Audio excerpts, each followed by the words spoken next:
Dengan PD-nya bilang Lailatul Qadar itu 21 sampai berapa? 29. Lailatul Qadar. Warna itu malam Lailatul Qadar. Lalu Lailatul Qadar keren tuh karena apa? Karena nuzulul Quran. Lalu nuzulul Quran tanggal 17. Lalu Lailatul Qadar tanggal berapa? Oh, ada nih. Alhamdulillah. Tapi ini jangan jadi keiskalan yang masih itu sudah fitnah itu. Coro Gus Bak, ya coro Gus Bak, coro Quran ngawur gitu. Sembrono. Memang aku tidak pendapat tentang Quran dan ayatnya seperti itu. Maka yang benar, Lailatul Qadar itu kata ulama-ulama dulu, orang yang beramal soleh, ya itu sudah anggap saja dapat. Bung malam biru, malam rolikur, selikur, rolikur, selikur, biru, yes, yes. Anggap aja Lailatul Qadar, rasa darani ganjil, sing darani ganjil ya coba. Aneh-aneh. Lailatul Qadar ya mulai tanggal 1 Ramadan. Malah ulama sedarane mulai ruwah. Iso wis ke ruwah wingi. Wong kula sering tau Lailatul Qadar kadang mulut, kadang Dzulhijjah. Kula kan jenisnya on time. Kaya wong melarat, dene dhuwit pendak entuk THR. Nah wong marang pangeran ya sawal selo besar ya entuk napa? Lailatul Qadar. Mergo Lailatul Qadar iku malam diturunane Quran. Quran itu turun Ramadan tok apa tau Sawal ya? Sawal ya tahu, Dzulhijjah tahu. Dzulhijjah tahu. Bolak-balik al-yauma akmaltu lakum turun apa? Bulan apa? Dzulhijjah. Kowe mari amatir, itu angel terang. Sing darane Lailatul Qadar iku malam diturunne Quran. Quran turune iku pira? Ya macam-macam, Ramadan nggih bolak. Lah tapi ana kelas-kelas premium, ana kelas umum, kelas umum ya pokoke Ramadan. Sing ganjil dipilih salah sitok. Dadi iku pembatasan apa? Nah, Quran dhewe turun coba surat paling terkenal, ayat paling terkenal al-yauma akmaltu lakum turun tanggal pira? Tanggal 9 Arafah Dzulhijjah haji wada. Padahal ta'rif Lailatul Qadar lail apa? Unzila fihil Quran. Ya tapi ilmu ini mari debat biasa. Umumnya wong ora takoi wong Gus nuzul Quran tanggal pira 17. Lailatul Qadar tanggal 21. Ya jare nuzulul Quran yo pas Lailatul Qadar. Wong-wong nak muni bingung nang wong. Nah aku sira bingung. Lha kok ora tau mikir jajal. Nuzulul Quran sing resmi ning kitab-kitab tanggal pira? 17. Lailatul Qadar tanggal. Padahal Lailatul Qadar disifati apa? Malam turune. Roh, nek ora tau bingung ngono. Wong kadang ngirim wong goblok, wong kok ayeme ngono. Ora tau mikir. Aku men goblok-goblok. Dadi ana ilmu paradok barang ya tenang, ya santai. Padahal ya tak bedhek ya nuzul Quran tanggal piro sing resmi cara kitab-kitab. 17 Ramadan. Lailatul Qadar sing resmi 21 nganti 29. Terus Lailatul Qadar iku wulan apa? Wulan diturunkannya Al-Qur'an. Berarti tanggal piro? Bocah dijak pinter. Ya kan inna anzalnahu fi lailatul qadar. Saya tak tahu. Nuzul Quran tanggal piro? 17. Lailatul Qadar. Seliko. Terus Lailatul Qadar ku malam diturunkannya Al-Quran turun tanggal 17. Berarti Lailatul Qadar tanggal ada nih kan. Orang tahu kalau yo gumer mbek wong-wong. Yo kok penak weh. Mulai dadi wong alim loro, Kang ora usah mari eskal. Ngaduk ditung bodho penak. Pokoke nuzul Quran tanggal piro Kang? 17. Lailatul Qadar selikur. Lha jare Lailatul Qadar bulan 7 Quran kok beda tanggale. Kan gak tau ge mikir. Alhamdulillah. Tapi Ron, Lailatul Qadar tanggal piro? Saya guys pinter. Tanggal piro, Bos? Gitulah berarti sekeliwat.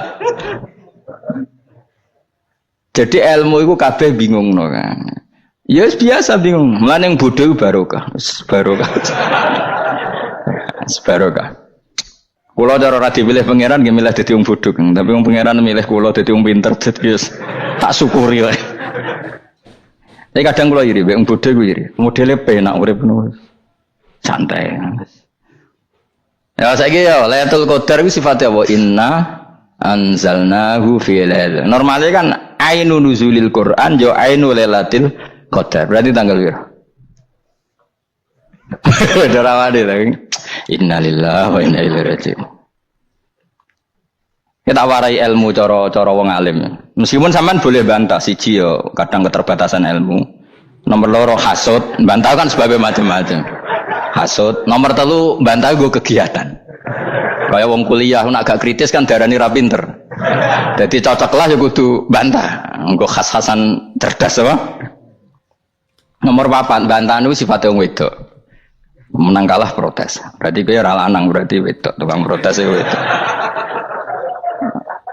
Nomor 5, bantah itu berarti dia punya keiskalan tapi gak bisa keluar dari keiskalan itu. Jadi problem Anda ditimpakan ke saya, itu ya rasopan. Problem-problemnya dewe kok ditimpakan ke saya. Begini terang no. Hukumnya Allah Ta'ala itu ada yang berstatus itu lugu. Lugu itu ya lugu ummi. Karena agama ini memang ummi. Ummi itu lugu. Sehingga agama ini tidak perlu diterangkan.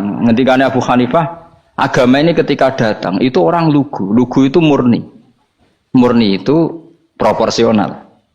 Sehingga sifat ummi itu baik. Misalnya saya bilang gini, rungono awas kena keliru. Kalau kamu sholat itu batal kalau makan. Itu ukurannya 1 upo apa 1 piring? 1 upo kan? Itu sudah batal. Terus kalau saya bilang gini, Jong nak ono tamu keimangan, itu 1 piring tak 1 upo. Ndak jawab ya. 1 piring, orang iso misal, tak keimangan, gue 1 upo, yang penting. Nah, lalu Anda ditanya gini, lalu definisi makan itu apa? Memasukkan 1 piring ke mulut, apa 1 upo ke mulut? Dalam bab sholat, 1 upo ke mulut itu makan. Tapi dalam bab hormat tamu itu 1 piring. Setuju ya? Tawarai pinter kayak. Ayo tawarai ya. Wes setuju ya? Wes pinter. Lo jawab wes pinter. Urung. Lailatul Qadar ya kono. Misalnya Lailatul Qadar menjadi super karena ada sesuatu yang super turun, yaitu Lailatul Quran. Jadi menjadi super karena yang turun adalah sesuatu yang super, dan itu artinya tanggal. Loh, salah nih aku cek. Iku utek tanggal 21 kabeh sing ngaji ning ngene. Oh jelas inna anzalnahu fi lailatul qadar. Hurujuke ning ndi? Quran kan? Wa ma adraka ma lailatul qadar. Lailatul qadri khairum min alfi syahr. Makanya Lailatul Qadar itu ya bisa saja tanggal 1 kemarin sudah kelewat. Mbok entah ini jebelis baris dada. Atau mungkin Saban. Jadi perdebatan ulama tentang Lailatul Qadar. Malah ada wali yang bilang saya tiap hari mendapat Lailatul Qadar. Nah, itu malah kelas meneh malah pusing, malah napa? Pusing. Udah gak usah mikir itu. Jadi hukumnya Allah itu ada 2. Ada hukum itu lugu dan ini bagus. Makanya saya itu kenangan saya terbaik dalam membela Allah dan Rasul. Saya ulang lagi, kenangan saya terbaik dalam membela Allah dan Rasul itu masalah faraid. Dulu mungkin banyak yang ingat lah ketika tahun berapa lupa saya, tapi ada seorang menteri dan pakar Islam menggulirkan isu hak waris itu sama, lelaki dan perempuan sama. Alasannya karena perempuan sekarang kerja. Jadi gara-gara kesamaan gender kemudian mereka ingin bagi waris itu apa? Sama lidzakari bisu hadil, saya itu ditentang. Gerakan itu pernah menguat, termasuk yang bisa dengan tanda kutip bisa menghentikan gerakan itu termasuk itu saya. Yang punya pikiran gitu tak parani, tak tantang begini. Saya bilang gini, Anda ngomong ini itu karena pinter apa karena tren? Tak tanya, ya karena pinter. Saya ini kan orangnya keren, punya kepangkatan jos lah. Ya kepangkatan jos, kepangkatan dunia, mesti cara pangeran bojos ora ya ora. Cara ukuran dunia itu jos lah. Tak tanya, saya itu Pak Ba, termasuk yang setuju gerakan kesamaan gender. Dulu kan lelaki perempuan itu beda sekali karena lelaki kerja perempuan tidak. Sekarang sama-sama kerja maka warisnya harus sama. Terus saya tanya gini, lalu penyebab warisan itu kerja apa lelaki? Dia jawab kerja. Dia nggak ngerti kalau ngadepin saya. Saya ini kan orang alim yang biasa belajar mantek. Dia ini roh nak aku ngalim. Sembrono ya jadi ini. Ketika tak tanya gini, lalu misalnya saya punya anak, yang anak saya putri itu direktur BUMN atau direktur bank atau direktur PT besar. Kemudian anak lelaki saya idiot, goblok. Warisannya dikasihkan siapa? Kalau kerja adalah alasan dapat warisan, berarti anak saya perempuan itu yang dapat warisan dong. Anak saya lelaki kan idiot, nggak kerja.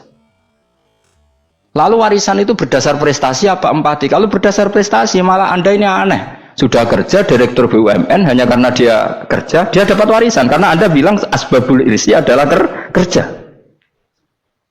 Kalau saya bilang karena empati, saya juga gak fair. Yang kerja juga butuh modal gak saya warisi, tapi yang idiot tak warisi karena warisan berdasar empati. Lalu Anda milih mana? Bingung deh namanya. Sampai dia ikrar, saya belum pernah mendapat perlawanan seperti ini karena Anda ngomong sama orang-orang goblok, kata saya. Terus saya bilang, saya ini ngaji Wahab khatam berkali-kali. Anda mungkin baca kitab Wahab itu hanya terjemah. Maka menurut Islam yang menjadi hak waris itu sebabnya zukurah wal unasah, kelelakian menjadi dapat 2 bagian, keperempuanan menjadi 1 bagian, dan itu Islam tidak mau urusan dengan prestasi maupun empati, mujarrodul zukurah dan mujarrodul unusah. Sehingga dengan seperti ini tuh Islam nggak ribet. Coba kalau kamu pakai ilatul hukmi, pakai cara berpikir logika, malah ruwet. Karena tadi, kalau kesamaan gender itu karena perempuan kerja, lalu misalnya yang lelaki idiot misalnya atau pengangguran, warisan kamu kasihkan siapa? Kalau kerja itu menjadi alasan hukum, kamu kasihkan yang perempuan kan? Aneh nggak? Yang sudah kerja malah kamu kasih warisan yang nganggur? Enggak. Berarti berdasar prestasi atau berdasar empati. Kalau kamu dapat warisan, idiot dulu dong. Idiot dulu, goblok dulu, kecelakaan dulu, baru dapat warisan karena dapat empati. Yang sudah PNS nggak perlu dapat warisan karena sudah juga ruwet. Fikih seperti ini ruwet nggak? Ruwet. Nah, kata Imam Haromen gurunya Ghazali, agama itu kadang dinuna dinul ajais. Kita ikut yang lugu saja. Allah bilang lelaki dapat 2 bagian dari perempuan, ya lelaki ya yang punya alat kelamin, penis. Perempuan yang punya farji, ya sudah gitu aja, gak usah ruwet-ruwet. Kenapa begitu? Ya sudah seperti itu. Nanti lama-lama gini kalau diterusin. Ada seorang dokter fikih perempuan. Dia menguasai fikih sholat. Ruhin lanang tapi gak menguasai fikih sholat. Rohnya mau pesolatan misalnya. Lalu yang jadi imam siapa kalau berdasar prestasi? Perempuan dong, karena dia doktoral fikih sholat. Dia menguasai aneh-anehnya sholat. Horo ibu masaili sholat dia menguasai. Sementara Rukin takoi sholat itu apa Rukin? Pokoknya ini gugus ngadeg terus lugu, terus ngadeg malih, apa? Ada mulan, nak salam ngalerian. Dia tahunya hanya itu dok.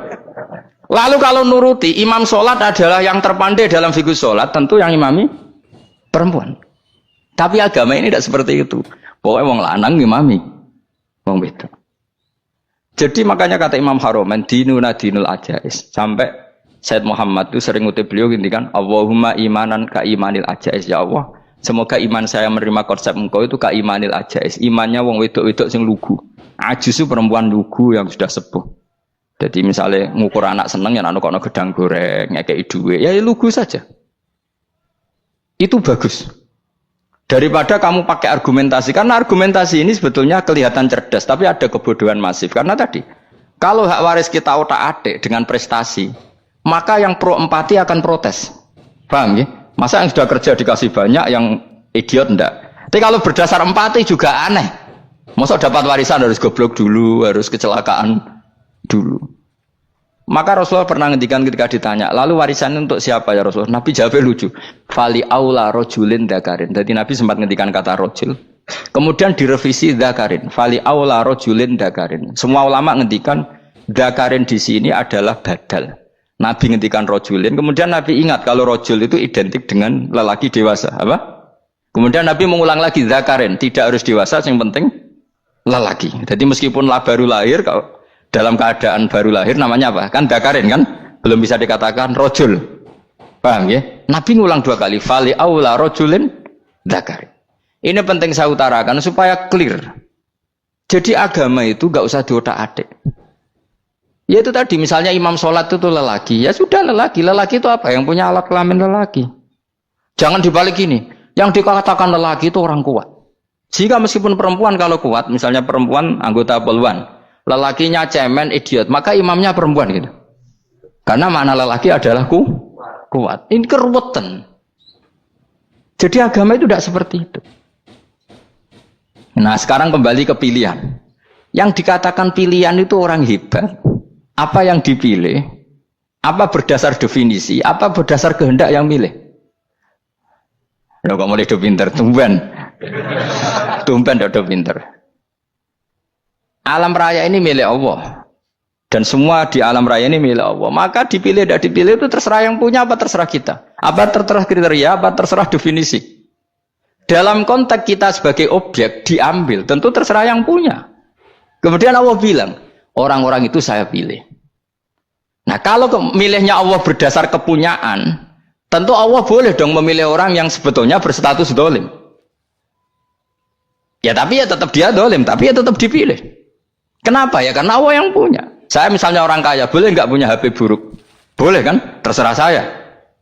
Saya orang kaya, beli HP mahal, medium, dan paling buruk. Boleh nggak? Boleh, saya yang punya. Nggak boleh, Gus, dengan orang kaya harus beli HP yang mahal. Yang bilang harus siapa? Nah, kegoblokan kita ini seperti ini. Nak wong sugih HP ini kudu larang. Nak wong alim kudu bojone ayu. Sing kudu darani kudu ayu ku sapa? Nak maji jalan yang dumdu swarga lho kudu iku sing swargane mbam tapi kudu. Nah, kita ini sering berpikir ngatur Tuhan. Nah, Indonesia negara yang mayoritas Muslim terus Islam Indonesia kudu dadi sampling Islam seluruh apa? Dunia. Ya ora usah sombong ngono ya keben. Mayoritas juga wonge kakean ngono ae ora perlu GR jadi sampling percontohan Islam internasional ora perlu ngono. Lah misalnya terus jadi contoh misalnya nang Masjid Haram niru Jumatan ning Indonesia berangkat mbek do rokokan. Bariku teki diusep-usepno ning pojok pager. Lah misalnya wong Mekah terus do ngono kabeh karena mencontoh Islam Indonesia. Kacau gak? Ora usah GR ngono biasa wae. Napa? Biasa wae. Terus misalnya mencontoh Islam Indonesia, Indonesia nak jaran Wali Songo terus tahlilan nunggu nganti setengah jam. Lah terus raudhah dikepung ngono rak macet Mekah Madinah. Mergo agar ziarah Nabi terus lungguh apa? Sak jam. Nah ning wali sak jam ning Nabi 2 jam lah kira-kira gitu. Ya malah nganyak Kanjeng Nabi tuh. Nabi sekaruan afdhalul khalqi mbok dongakno wa maghfir lahu warhamhu. Iku malaikat sak langit misah. Ya Nabi kok dongakno di sepuro. Kowe tapi ya butuh sepuro kan. Enggak boleh doakan Nabi gitu, enggak boleh. Allahumma sholli ala sayyidina Muhammad wa ala alihi. Enggak boleh pakai ighfir lahu.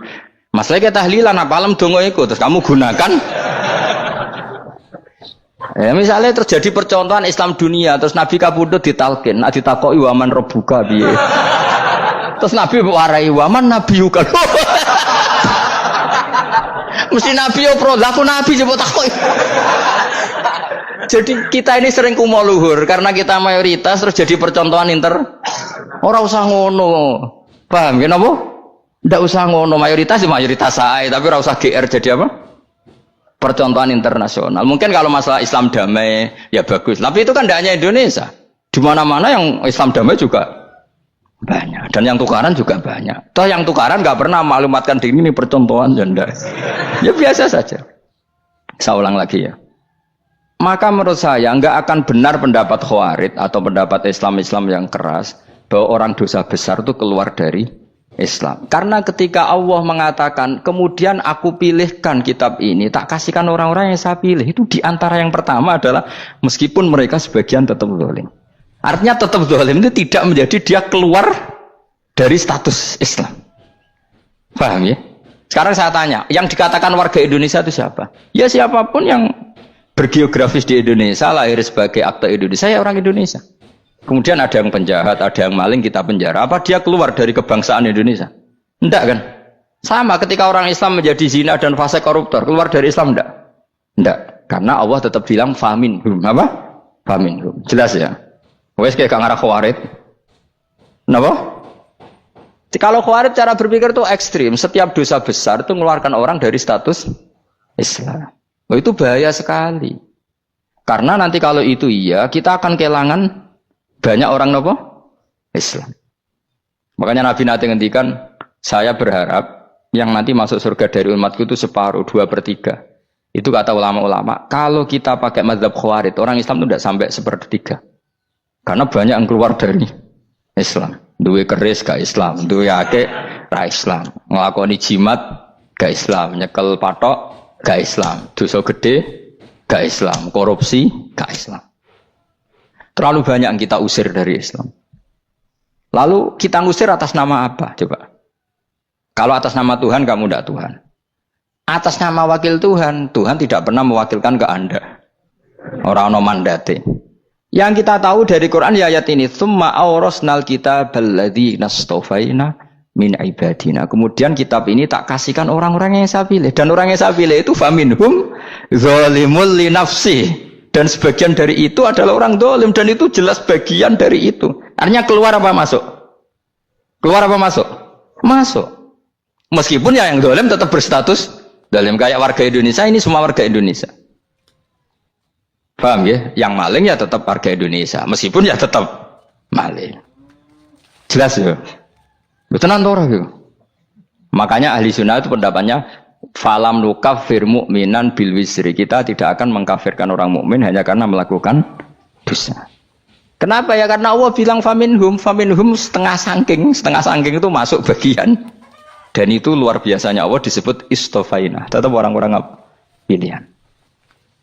Maka ini penting saya utarakan supaya kita ini tidak sok-sokan. Terus yang zalimul li nafsi pun potensi dimaafkan sama Allah. Asal dia tobat, dan tobat itu sama Allah nggak ada batasnya. Malam yuhur kiri sampai apa? Nafas apa? Terakhir. Dan kadang orang itu sebetulnya nggak niat tobat, cuma ada perilaku tertentu sehingga dadian Allah itu simpati. Itu juga banyak yang diterima tobatnya Allah. Makanya kata ulama-ulama itu, istighfar itu tidak syarat diampuni. Yang menjadi orang terampuni itu kehendak Allah. Istighfar itu bagian kecil dari syarat-syarat itu. Bisa saja orang tanpa istighfar tapi diampuni Allah.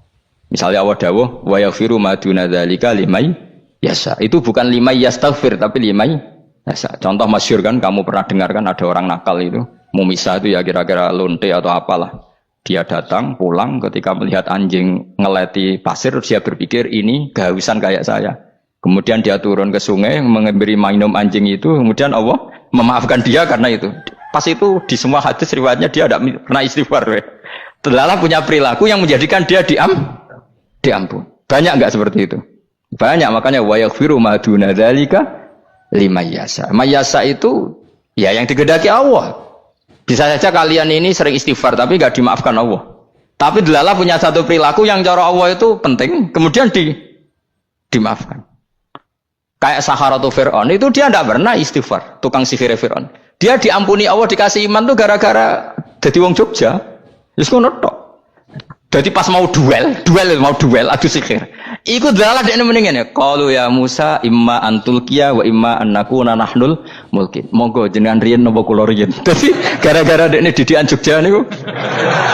Lah wong ape duel, mestinya tarung itu semakin cepat mengambil kesempatan kan semakin menang. Ini sudah jelas tarung. Ngapunten jenengan riyen napa kula. Lha iku pangeran itu terus simpati. Wong kok sopane ngono apa? Akhirnya Allah memberi iman gara-gara apa? Imma antul qiyah wa imma annakuna nahnul mulki. Monggo jenengan riyen. Lah Musa juga Allah juga enggak terima kalau nabinya kalah sopan. Sehingga Allah memerintahkan Musa adalah sopan. Mboten jenengan mawon. Jadi Nabi Musa qala bal alqu. Jadi Nabi Musa enggak jenengan riyen mawon. Jadi coba itu kan unik. Dia tidak ingin diampuni Allah, tapi adalah dia sebenarnya satu perilaku yang menjadikan Allah itu simpati, yaitu kesopanan dia dengan Nabi Musa. Imma antulqiya wa imma annakuna nahnul. Nabi Musa juga bilang qala bal alqu moga jenengan riyen mawon. Akhirnya sakit nggih nak ngoten. Makanya Fir'aun itu mangkelnya bukan main. Ketika pertunjukan itu akhirnya kan Saharatu Fir'aun kan kalah. Setelah kalah langsung iman. Maka kata Fir'aun, ini jelas Musa itu guru kamu. Cuma pura-pura saja kamu pro saya. Lah buktinya apa? Jare buktinya tadi monggo-monggonan gitu. Makanya Fir'aun bilang innahu lakabirukumul ladzi 'allamakumus sihr. Wah, iku mesti Musa iku gurumu. Padahal ya gak kenal sama sekali. Cuma gara-gara monggo-monggonan tadi itu akhirnya terus pikirannya Fir'aun. Wah, mesti wis kenal suwi, mau gayane tok. Mergo gara-gara monggo jenengan riyen. Mboten monggo jenengan. Jadi makanya sampean jangan putus asa. Makanya keliru sekali kalau kita bilang diampuni Allah nunggu istighfar. Enggak. Tentu istighfar penting, kita sepakat. Istighfar itu penting, kita sepakat. Tapi itu tidak satu cara-caranya Allah untuk orang bisa diampuni. Nabi misalnya ngendikan ana wa kafilul yatim kahateni fil jannah. Coba. Orang sering istighfar sama kafilul yatim, kira-kira surganya cepat mana? Cepat kafilul yatim meskipun enggak istighfar. Kalau istighfar terus tapi medit ra karuan. Tak jamin pun rokok alamatnya medit jelas nen rokok aku roh. Terus jelas.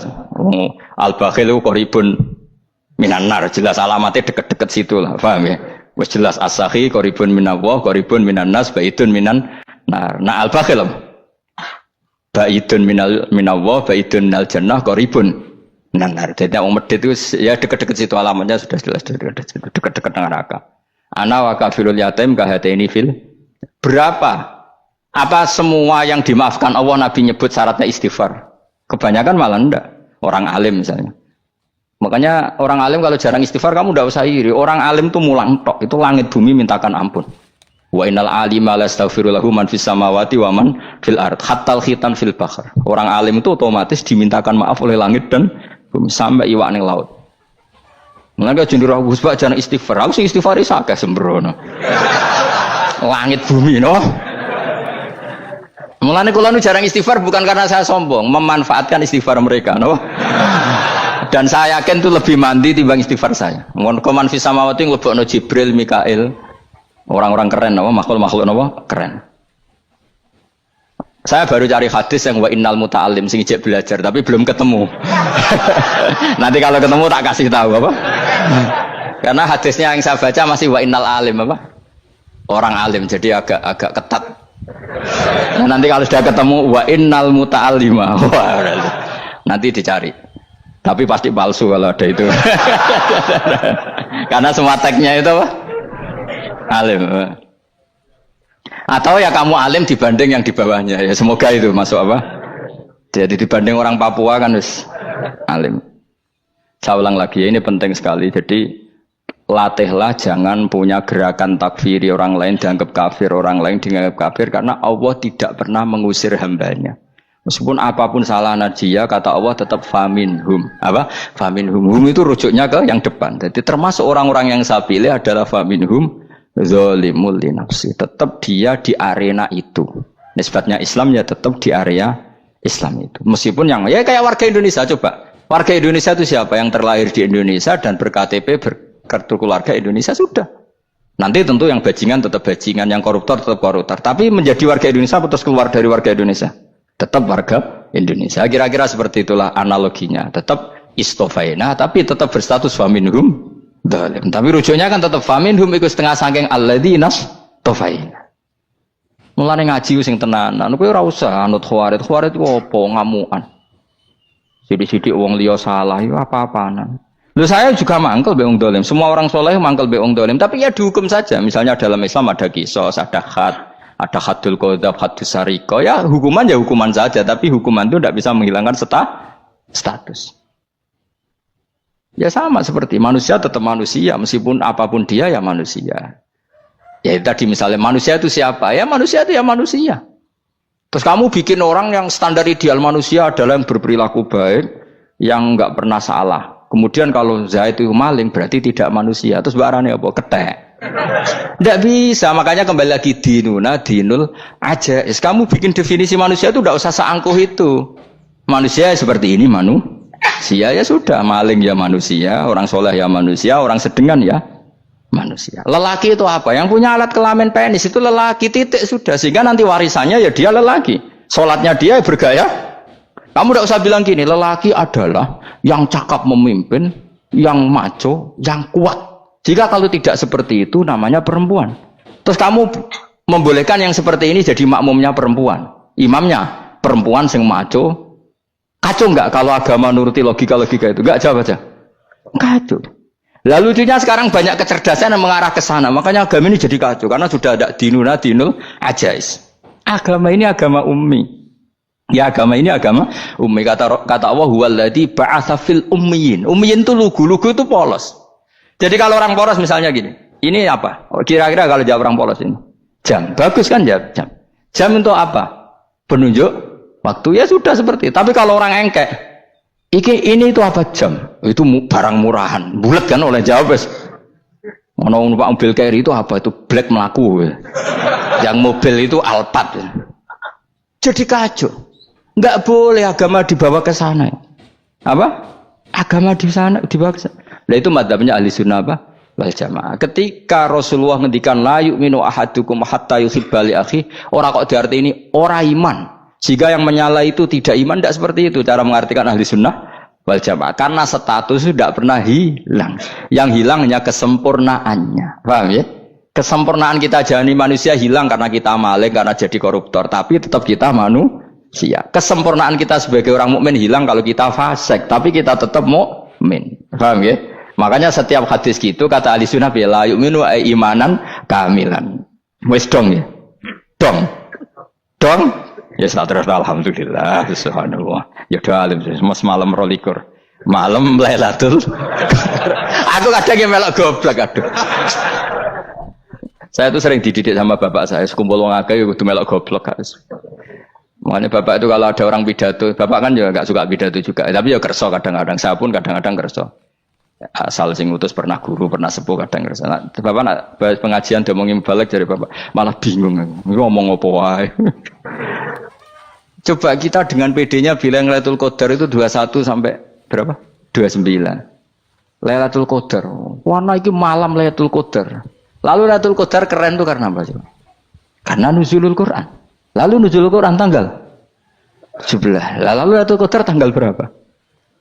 Oh, ada nih. Alhamdulillah. Tapi ini jangan jadi keiskalan yang masih sudah difitnah. Coro Gus Bak, ya coro Gus Bak, coro Quran ngawur gitu. Sembrono. Memang aku tidak pendapat tentang Quran dan ayatnya seperti itu. Maka yang benar Lailatul Qadar itu kata ulama-ulama dulu orang yang beramal soleh, ya itu sudah anggap saja dapat Lailatul Qadar. Ora usah ndelok esuk-esuk ndelok srengenge blerengen ta ora. Nek ora blerengen berarti untuk Lailatul Qadar. Jan mendung kan blereng iki. Terus bengi angite sayup-sayup. Anggere dini hari ya sayup-sayup blok-blok aneh-aneh wae. Lah nek pikir segoyo berarti wong laut gak taran untuk Lailatul Qadar, ke segoro kidul angine bianter. Lah nek ning Dieng ya mesti sayup. Mau angin dok gunung wis kesel tadi harus sayup-sayup. Gawe ukuran ojo ngono, gawe ukuran ngono rak wong Dieng luwih ngrasa entuk Lailatul Qadar timbang wong segoro kidul. Go segoro kidul angine apa? Buanter. Padahal alamate piye? Sayup-sayup. Mana-mana. Maksudnya alamat ngono iku ora ngono, maksudnya ayat iku Kanjeng Nabi mbadhawuh ngono, maksudnya ora ngono. Wes dong ya. Ayo Lailatul Qadar tanggal. Aku seneng wong bodho. Enak urip wis happy no? Happy. Ya saya ulang lagi ya. Jadi kejati dirian itu tidak bisa hilang dengan standar keidealan. Yang hilang itu standar apa? Keidealan. Misalnya kita maling, ya eman lah sebagai orang mukmin kok maling. Warga Indonesia kok kriminal tuh eman, tapi dia tetap orang Indonesia. Orang Islam tetap Islam meskipun dia fasik. Sebab itu Allah ngendikan faminhum dzalimul linafsi. Sebagian dari orang yang saya pilih dia adalah orang dolim. Ya dolim saja. Kamu jangan kamu katakan kafir ya dolim saja.